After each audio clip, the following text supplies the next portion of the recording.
Do you feel like you're the person that always has their water with them and are constantly drinking so much water every day, and yet you just can't get enough? What about you're in the bathroom all the time, right? And thinking that that's normal, thinking that the issue is you just need to drink more water. But I want to kind of help you to see what's actually going on physiologically and how this might be a sign of a deeper issue. So if that's you, if you're drinking and running to the bathroom so many times a day, stick around because I'm going to unpack this for you. So first, we're going to talk about the thyroid, but I just want to kind of give you a good overview of this. So long story short, when our body gets out of balance, our cells cannot properly be hydrated. And this means that basically all the water that we're consuming is not really getting into our cells. This could be from a lot of different things, but we're going to kind of look at thyroid imbalance, stress, and mineral imbalance as we're going through this video. So first, let's talk about the thyroid. So you can't really talk about the thyroid without talking about the adrenal glands. So the adrenals regulate the availability of fuel in our body, and the thyroid regulates the burning of that fuel. That's kind of the relationship between the thyroid and the adrenals. The problem is that these things operate on a negative feedback loop. So the adrenals secrete the stress hormones, which, that in itself can lower our thyroid production. So you can see how that's kind of in a negative feedback loop. They're connected, but yet when the adrenals are kind of on go, it can suppress the thyroid. So, the cortisol that's secreted from the adrenal glands actually slows down the conversion of that inactive T4 to the active. So basically, you're not getting that active form of thyroid that you need. And also stress makes the thyroid receptors less sensitive to those thyroid hormones. And thyroid hormone is actually really protective against excess water retention, which we're going to talk about the whole balancing system and the loss of sodium and magnesium. But if it's being suppressed, it can't do its job. So thyroid hormone plays a part in this because it helps to regulate the water retention and loss and all of that in the system. But if it's being suppressed, it can't do its job. So when we have a thyroid deficiency, basically when our thyroid is being suppressed or underproducing, it impairs our cells' ability to regulate water and things such as salt. So that's sort of how the thyroid is playing a part in this. And honestly, even if you might be thinking, well, I don't have a thyroid issue, I think there might be some telltale signs that even if you haven't been necessarily diagnosed with a thyroid issue, I still think that most of us have issues with our thyroid because of the stress that we're under. So that's a good segue into the next part of this, which is what role does stress play in all of this? So when we are under stress, our body is producing cortisol and adrenaline, and it's relying on the adrenal glands to do so. This process also involves aldosterone as well, and aldosterone is kind of the balancer, if you will. So it's a key player in this balancing act. That is, when it secretes the aldosterone, that's the role that it's playing. And so too little or too much of this hormone can have a really big effect on our body. Aldosterone is actually called a mineral corticoid, which means that it's a corticosteroid that influences the balance between water and minerals or electrolytes. And aldosterone is involved in correcting and balancing that extracellular and intracellular fluid. So if you want to think about it like this, obviously we have our cells and then there's other liquid outside of the cells. And so that's what I mean by intracellular or extracellular, inside the cell or outside the cell. So electrolytes such as potassium and sodium are transported across these cell membranes along with water to keep the ratio of electrolytes to fluid balanced on each side of the cell, inside the cell and outside. And aldosterone is required to keep this process functioning correctly, thereby regulating fluid retention, blood pressure, and a lot of other functions in our body.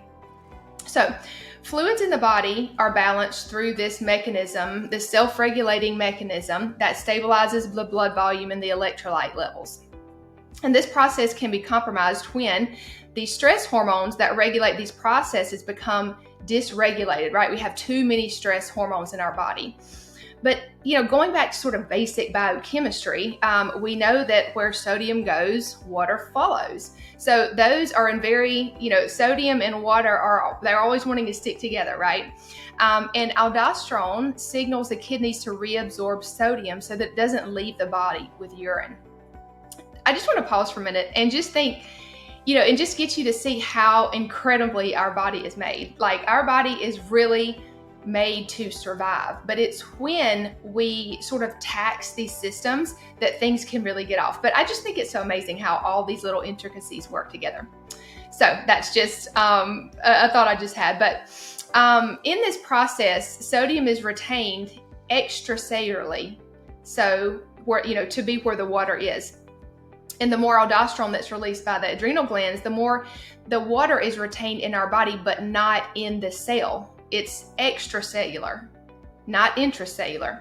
So that's a really important point. So when we're under stress, the adrenals are in overdrive to secrete more of these hormones, such as cortisol, aldosterone, adrenaline. And because of the increased aldosterone levels, the extracellular blood volume increases, and this is what makes blood pressure rise as well. And it's common for people to be, that are experiencing stress to have a higher than normal blood pressure. That's common. And this is due in part to the high aldosterone levels. So, in the whole grand scheme of things, really any stress or energy deficit that disturbs cellular structure or function, really, we're talking about the cellular function, disturbs the interactions between water and a lot of the other components of the cell. That's kind of what's happening here. It just kind of throws it off balance. So one of the things that happens when there's not enough sodium in the diet is that more aldosterone is synthesized. So it's kind of like this thing where aldosterone does have a great effect on what salt is doing. There's a good correlation there. And so salt is very, very important in this whole talk, this whole topic of excess thirst and urination. A lot of it is tied to stress and salt. So we're going to talk about that in a few minutes when I give you some tips. So as I said, one of the things that happens when there's not enough sodium in the diet is that more aldosterone is synthesized, which we don't really want, right? Because it can cause a lot of other imbalances, too much of it.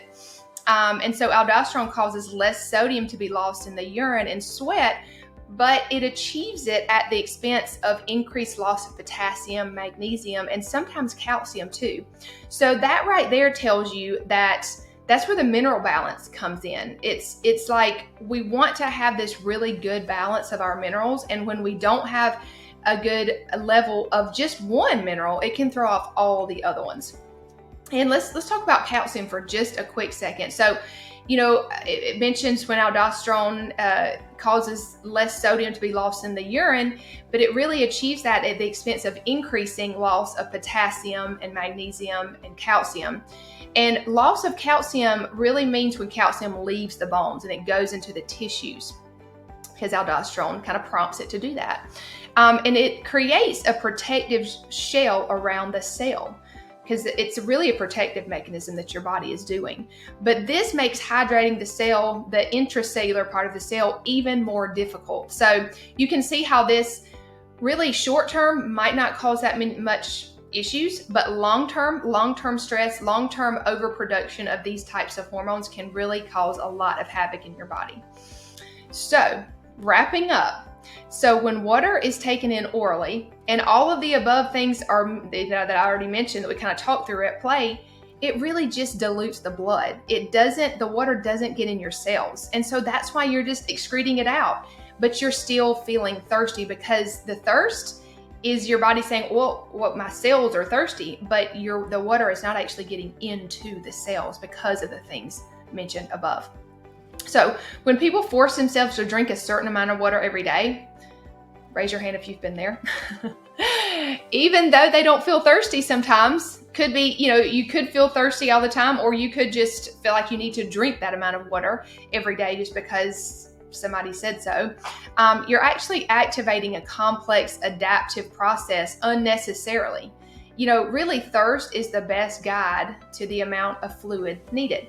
So here are some tips as we kind of wind down on this. Hopefully this has given you sort of an in-depth look, but I didn't want to get too far in the weeds. I just wanted you to understand what is going on at a physiological level when you have this excess thirst and urination. So now that you can understand that, here are some tips of what can you do about this. Obviously, work on some of your stressors, because if we're constantly having these stress hormones being secreted in our body, this whole system is going to be at play, no doubt. But in turn, doing some of these things, as far as just like adding a pinch of salt to your water, listening to your thirst cues, right? Just listening to your body in that way, not drinking water so fast so your body can actually absorb it. That's going to make us more resilient to stress. And honestly, I mentioned minerals that were at play here. Just balancing your minerals will help you, obviously, with this issue, but just to become more resilient to stress. I feel like that is something that we often hear. Of course, we know we need to decrease our stressors, but how about let's just becoming more resilient to stress? Because we have to show up and live our life, right? There are some things that we can change, and a lot of it is mental for sure, but let's just become more resilient to stress. So, overview of the tips.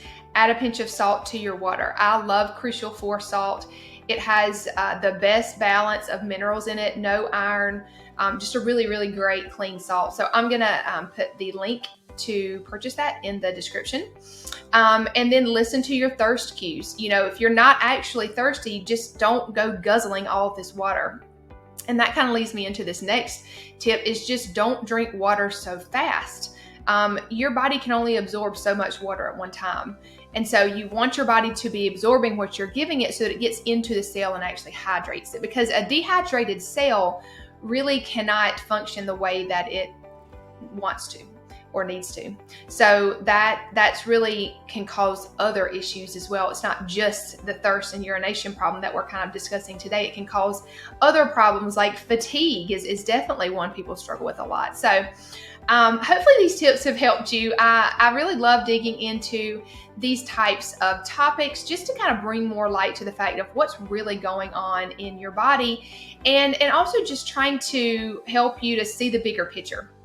That's one thing that I love to do. So if you like this conversation and really love seeing more of the bigger picture, I've actually recorded a free video training for you. So you can look in the description of this video and get the link to go check out that free training that I did for you, just so that you can maybe stop having this tunnel vision that kind of might keep you stuck in your health journey. You can really see the bigger picture, and so therefore you can move forward in a better way.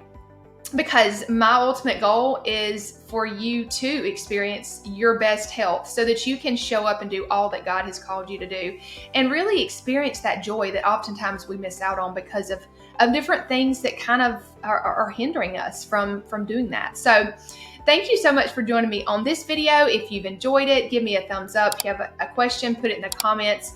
I would love to for you to subscribe to my channel, because I put out a new video every Wednesday. And I'll see you on the next video. Bye, you guys.